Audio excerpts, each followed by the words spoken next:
How's it going, guys? Cody, guys, back again, dropping yet another video. Right, guys, you can tell from the title of this video, it's going to be on brutalizing prisoners and stuff. But before we go into that, I've reached 1,500 subscribers, guys, which it's not the highest number ever, is it? But to me, personally, it's like a little milestone and stuff. Very blessed, very honoured. Even though I've only got 1,500 subscribers, guys. Obviously, I only started these like just over a year ago, and I've been in prison that time as well. So 1,500 is like a big growth for me in that period of time, especially when a lot of people don't want to know about prisons, don't want to listen to former prisoners speaking and stuff. But I've got, even though I've only got 1,500 subscribers, I've actually got 330,000 plus views, which is amazing, to be honest, guys. And just on the back of these vlogs and stuff, I get media contacting me, and it leads on to other interviews and documentaries and all that sort of stuff, guys. Yeah. As you saw in my last video, I was filming up on Saddleworth Moor for a Netflix series, which is going to be out next year. So that's going to be pretty cool. So anyway, guys, right, so brutalizing prisoners, right? So most guys in society, most people in society, right, they want to brutalize prisoners, yeah? They want prison conditions to be squalid. They want prisoners to be locked up 22, 20 hours a day with very small food portions, with shit quality food. And that's the reality of prison, guys, right? But then 1 minute the media are publishing headlines that prisons are cushy, Butlins with bars, 5-star hotels. And then next minute, they're publishing stories that Britain's prisons are squalid. You've got to look at Nottingham with the amount of suicides out of that prison. Obviously, HMP Liverpool, where the last prisoner that tragically took his own life, Anthony Payne, God bless him, may rest in peace, is actually being buried today. My thoughts and my prayers are with his sister Chelsea, his mother Janet, his son Reese and stuff. God bless Tony Payne, may he rest in peace. God bless you. So yeah, 1 minute the papers are publishing cushy headlines about prisons and prisons not really punishment. Then the next minute, prisons are squalid conditions, it's inhumane and stuff. The media guys paint a picture for Joe Public. A lot of people are quite stupid and ignorant and believe everything they read in the papers, right?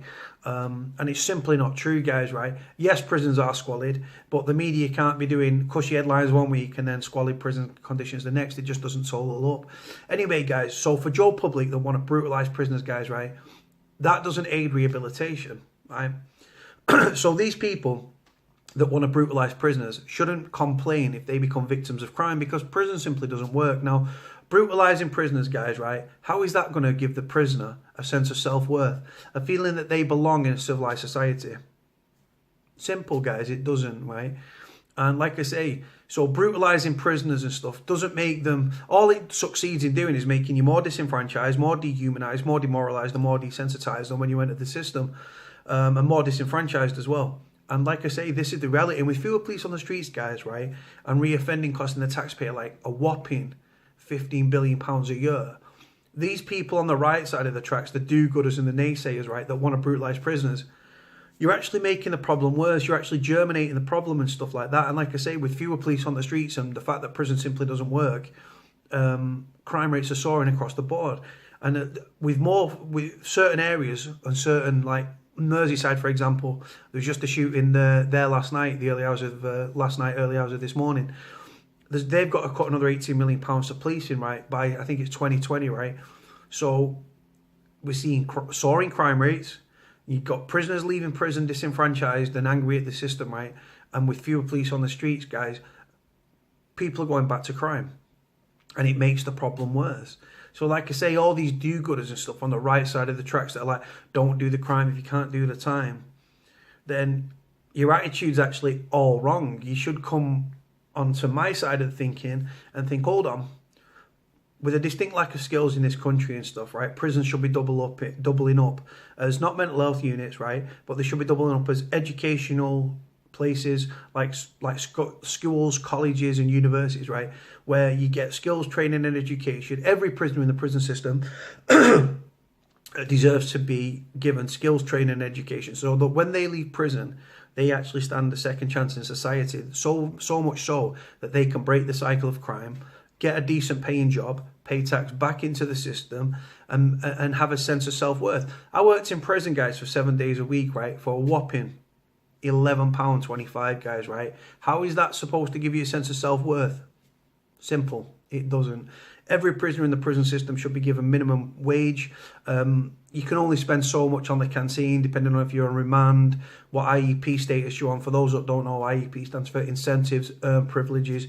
You've got basic, you've got entry, you've got standard, and then you've got enhanced. And the higher, when you're enhanced, you can spend more than you can if you're on basic, right? I think basic can spend about £4 a week. You've got no telly, you've had an adjudication, a nicking. So yeah, this is the thing. So for me, every prisoner should get minimum wage that works in prison. That you can only spend so much on canteen. The rest of that money should be put into a savings account that you can't touch until you get out of prison. And if you shit with money, you should be given the chance of, look, we will put money down on a premises so that you've got an address to go back to, because not everyone that leaves prison, guys, has got a home address.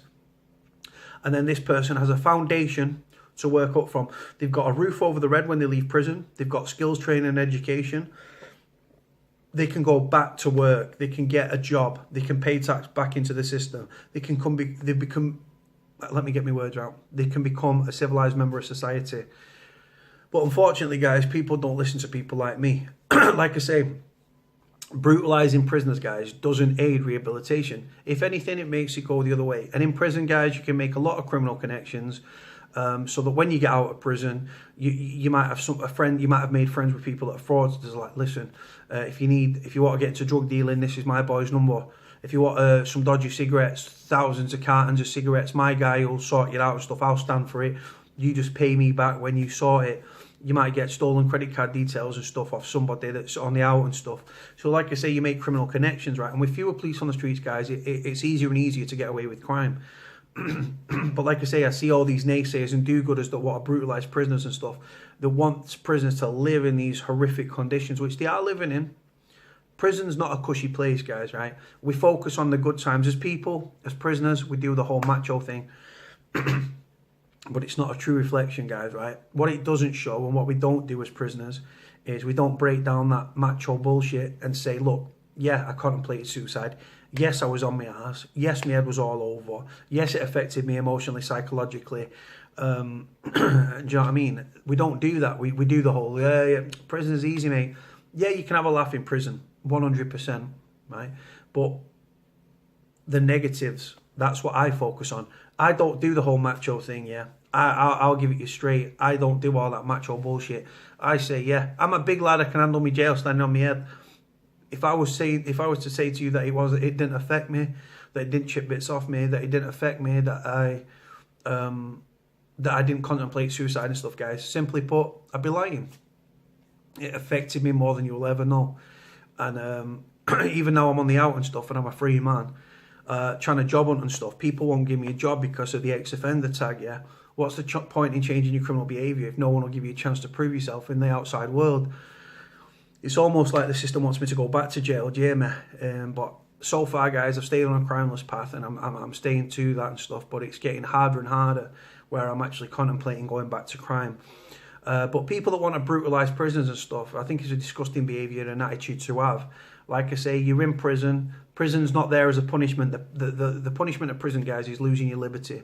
Once we get over that, prison should be places of education, skills and training, reintegration and resettlement, so that you stand a chance in society to break the cycle of crime, get a job and pay tax back into the system, thus saving the taxpayer money, reduce reoffending rates, and also the £15 billion in reoffending will come down. But unfortunately, guys, the Ministry of Justice and the powers that be don't listen to people like me. I've got a lot of, I've got first-hand experience, and first-hand experience stumps academic qualifications. Academia can only get you so far. Then real-life experience takes over. And I'm looking at the prison system now, the Justice Secretary David Gork, the Prison and Probation Minister Rory Stewart and stuff, right? I've got more experience of prison than those, but they've got the power and I've got the experience, guys, and that's just the way it is. Right, guys, I'm going to leave this video here. I'm not going to rabble on for 15 minutes and stuff. Just going to leave it here. Thank you for your continued support. Thank you for the 1,502 people that followed me. Bless you all. If there's any videos you guys want me to do, please put them in the comment section below, and I'll do a video on whatever you want me to do about. I'm also thinking about doing live videos, guys, where you guys can just come up, type me a question, and I'll answer it straight live to you. Right, I might try that later on this afternoon. Right, guys, God bless. Speak to you all soon. Bye.